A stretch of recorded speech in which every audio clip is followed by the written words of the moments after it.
ሰላም የምሳሌ ቻናል ቤተሰቦች እንዴት ናችሁ? ለዚህ ቻናል አዲስ የሆናችሁ ሰብስክራይብ በማድረግ ቻናላችን እንድትቀላቀሉ ጋብዛለሁ።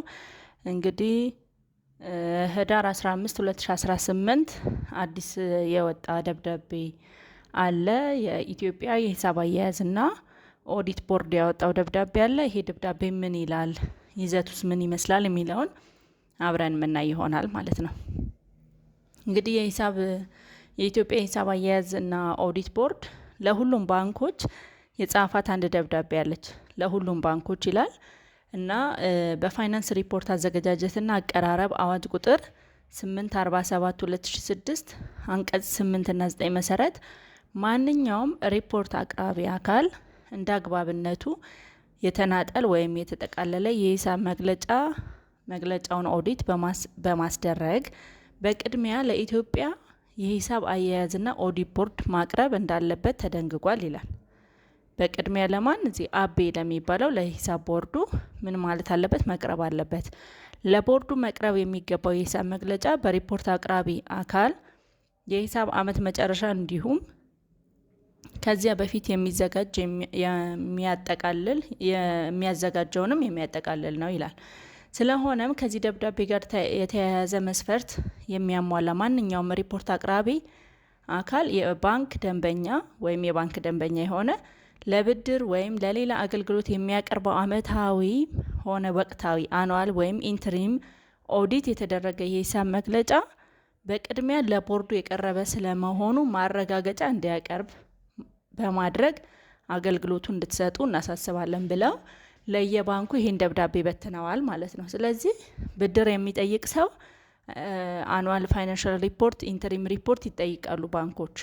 ያ አኑዋል ሪፖርትና ኢንተሪም ሪፖርቱ በማን መጽደቅ አለበት ማለት ነው? በአቤ ወይም ደግሞ የኢትዮጵያ ሂሳብ አያያዝ ኦዲት ቦርድ በዛ መጽደቅ አለበት። እዛ መግባቱን ማረጋገጫ ካላመጣ ብድር እንዳትሰጡ ብለው ይህን ደብዳቤ እንግዲህ ህዳር 15 ቀን ለየባንኮቹ ጽፈዋል ማለት ነው። እንግዲህ ይህንን ደብዳቤ የሚመለከተው ወይም መስፈርቱን የሚያሟላው ሰው ይህን ደብዳቤ የሚመለከተው ሰው ማን ነው ወይም አካል ማን ነው የሚለውን ደግሞ እናያለን። ለሪፖርት አቅራቢ አካላት፣ ለሂሳብና ለኦዲት ባለሙያዎች እንዲሁም ለሚመለከተው አካላት በሙሉ ብለው ይህንን አስቀምጠዋል። እንግዲህ ይሄ አዋጅ ቁጥር 847/2006 መሰረት በርካታ ስልጣንና ተግባራዊ የተሰጠው ሲሆን ይላል አቤ ማለት ነው። ሪፖርት አቅራቢ አካላት የህዝብ ጥቅም ያለባቸው አካላት ወይም አነስተኛ መካከለኛ ድርጅቶች ብሎ መለየት የሚያስችል መስፈርት በማውጣት ይመዘግባል። ይህ መስፈርት ደግሞ ያወጣው መስፈርት ምን ይመስላል የሚለውን እናያለን ማለት ነው። እና የህዝብ ጥቅም ያለባቸው አካላት ወይም ፐብሊክ ኢንተረስት ኢንቲቲ የሚባሉት እነማን ናቸው? ከተሰማሩበት የስራ አይነት ወይም ባህሪ አኳያ የሚከተሉት ድርጅቶች የህዝብ ጥቅም ያለባቸው ሪፖርት አቅራቢ አካላት ናቸው ተብሎ ተቀምጠዋል። እነሱ እነማን ናቸው? እንግዲህ ምን አይነት ይዘት ያላቸው ናቸው? የመጀመሪያው የሚያወጡትን የግዴታ ምስክር ወረቀት ቁጥጥር የሚደረግበት የካፒታል ገበያ ለግብይት ያዋለ ወይም ለማዋል በዝግጅት ላይ ያለ ማንኛውም ኩባንያ፣ ባንኮች፣ የመድን ሰጪ ተቋማት፣ አነስተኛ የፋይናንስ ተቋማት፣ የካፒታል እቃ ፋይናንስ ኩባንያዎች እና ሌሎች የፋይናንስ ተቋማት፣ በከፊል ወይም ሙሉ በሙሉ በመንግስት ቁጥጥር ስር ያለ የልማት ድርጅት፣ በሚመለከተው የመንግስት አካል ቁጥጥር የሚደረግበት የጡረታ ወይም የፕሮቪደንት ፈንድ የሚያስተዳድር እና ተመሳሳይ ተግባር የሚፈጽም ተቋም፣ የሲቪል ማህበረሰብ ድርጅትና በጎ አድራጎት ማህበር። እነዚህ ከተሰማሩበት የስራ አይነት ወይም ባህሪ አኳያ የተገለጹ ናቸው። ሁለተኛው ደግሞ ምን ይላል? ከሀብት መጠን እና ከሰራተኛ ብዛት አኳያ ብለው ደግሞ ለላይ ያስቀመጧቸው አሉ ማለት ነው። ስለዚህ ከሚከተሉት መስፈርቶች መካከል ቢያንስ ሁለቱን ያሟላ ድርጅት የህዝብ ጥቅም አለበት ተብሎ ይገመታል። ስለዚህ በዚህ በአይኤፍአርኤስ መስራት አለበት ኦዲቱን ማለት ነው። ስለዚህ ይሄ መስፈርት ምንድን ነው? አመታዊ ገቢው ብር 300 ሚሊዮን ወይም ከዚያ በላይ የሆነ፣ ጠቅላላ ሀብቱ ወይም አሴት የምንለው ጠቅላላ ሀብቱ ብር 200 ሚሊዮን ወይም ከዚያ በላይ የሆነ፣ ጠቅላላ እዳው ሊያቢሊቲውም ደግሞ ቶታል ሊያቢሊቲውም 200 ሚሊዮን ወይም ከዚያ በላይ የሆነ ወይም የሰራተኞቹ ብዛት 200 ወይም ከዚያ በላይ የሆነ ድርጅት ለዚህ ነገር ተገዳጅ ነው ማለት ነው። ከዚህ በላይ በተጠቀሱት መስፈርቶች ውስጥ የሚመደቡ ሪፖርት አቅራቢ አካላት የሂሳብ መግለጫውን ይላል በዓለም አቀፍ የፋይናንስ ሪፖርት ደረጃዎች ወይም IFRS መሰረት ማዘጋጀት አለባቸው። ስለዚህ ጥንቃቄ ማድረግ አለብን ማለት ነው። የሂሳብ አያያዛችን በጋፕ ነው የምንጠቀመው ወይስ በIFRS? IFRS መጠቀም ያስገድደናል አያስገድደንም የሚለውንም ቁጥራችን የሂሳብ ሪፖርቱ ምን ያህል ነው የሚለውን ከዚህ ማየት አለብን። ከሁለቱም ካሟላ ከዚህ ውስጥ የግድ በIFRS መስራት አለበት ማለት ነው።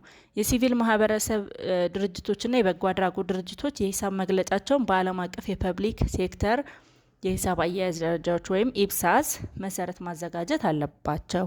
ኤንጂዎች የሆኑ ደግሞ ምን ማድረግ አለባቸው? በኢፕሳስ መስራት አለባቸው። ይሄ አሁን ከ7 ዓመት ከ8 ዓመት በፊት የመጣ ነገር ነው፣ ግን ኢምፕሊመንት አልተደረገም ነበረ። ስለዚህ አሁን ኢምፕሊመንት አድርጉ ነው፣ አስገዳጅ ነገር እየመጣ ነው ማለት ነው ይህን ኢምፕሊመንት ለማድረግ።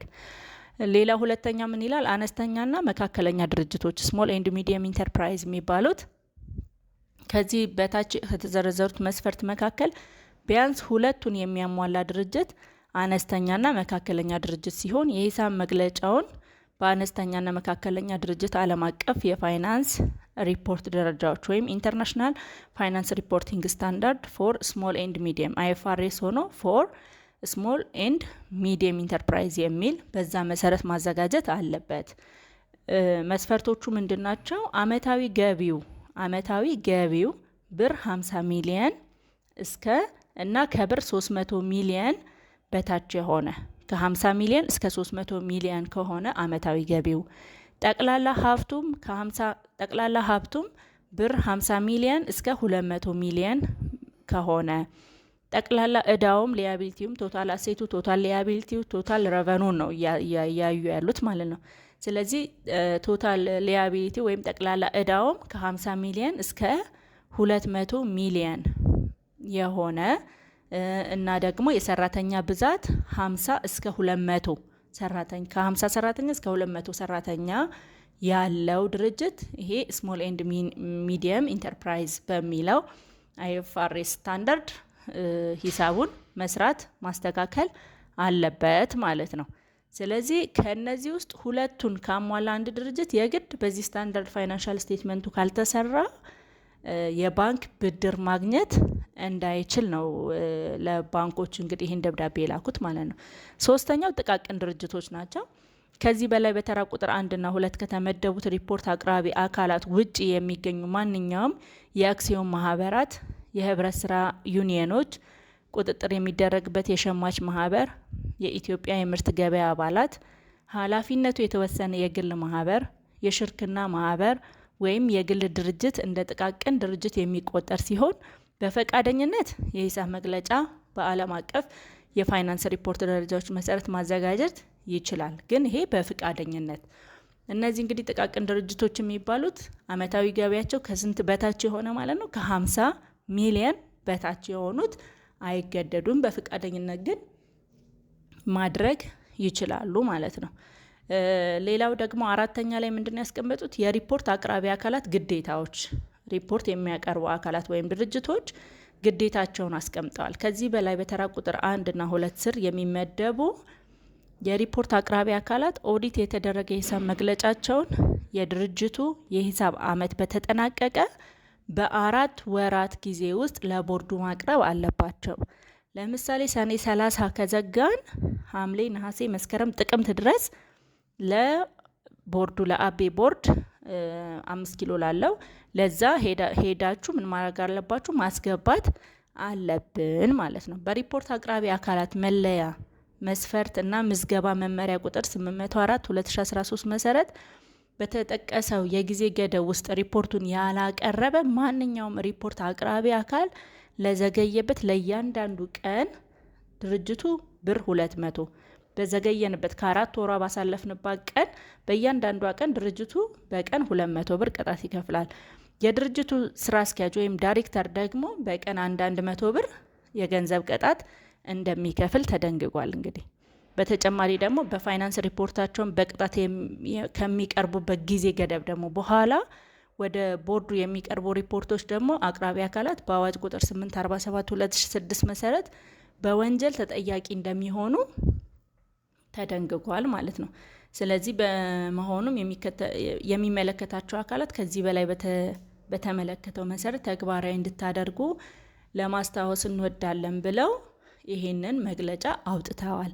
ስለዚህ እያንዳንዳችን ድርጅት ያለን ሰዎች፣ ድርጅት ላይ የምንሰራ ሰዎች፣ በኃላፊነት ያለን ሰዎች በጣም በጥንቃቄ ማድረግ አለብን። አሁን በተለይ ከዚህ አዳዲሶቹ አዋጆች ከወጡ ጊዜ ጀምሮ ባለው ነገር ጥንቃቄ ይፈልጋል። የባንክ ብድር የምትፈልጉ ከሆነ አመታዊ ገቢያችሁን ሊሚቱን ማወቅ አለባችሁ። ከ50 ሚሊዮን በላይ ከሆናችሁ የግድ ይሄን ነገር ከ50 ሚሊዮን በላይ 50 ሰራተኛ ካላችሁ ጠቅላላ ሀብታችሁም ከ50 ሚሊዮን በላይ እስከ 200 ሚሊዮን ጠቅላላ እዳው ከ50 እስከ 200 እሱም ከሆነ የግድ ምን ማድረግ አለባችሁ? በአይኤፍአርኤስ ማሰራት አለባችሁ ማለት ነውና አንድ የምሳሌ ቤተሰብ የሆነች ልጅ ኮሜንት አድርጋኝ ነበር ማለት ኮሜንት አድርጋልኝ ነበረ እንደዚህ ተባለን ብላ ማለት ነውና አሁን ላይ በ4-5 ቀን ወይም በአንድ ሳምንት ውስጥ ይሄን ማድረግ ከባድ ነገር ነው። ግን ፎር ዘ ፊውቸር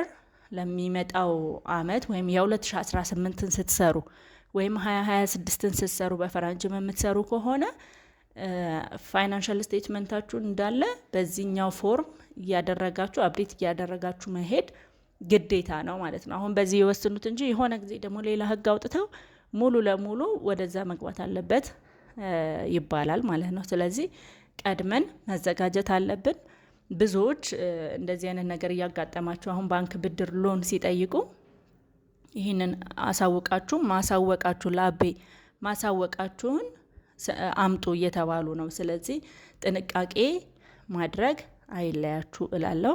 በሌላ ቪዲዮ እስክንገናኝ ሰላም ሁኑ። ሰብስክራይብ ያላረጋችሁ ሰብስክራይብ በማድረግ ሼር በማድረግ ኮሜንት በማድረግ ቤተሰብ እንድትሆኑ እንጋብዛለን። ሰላም ሁኑ።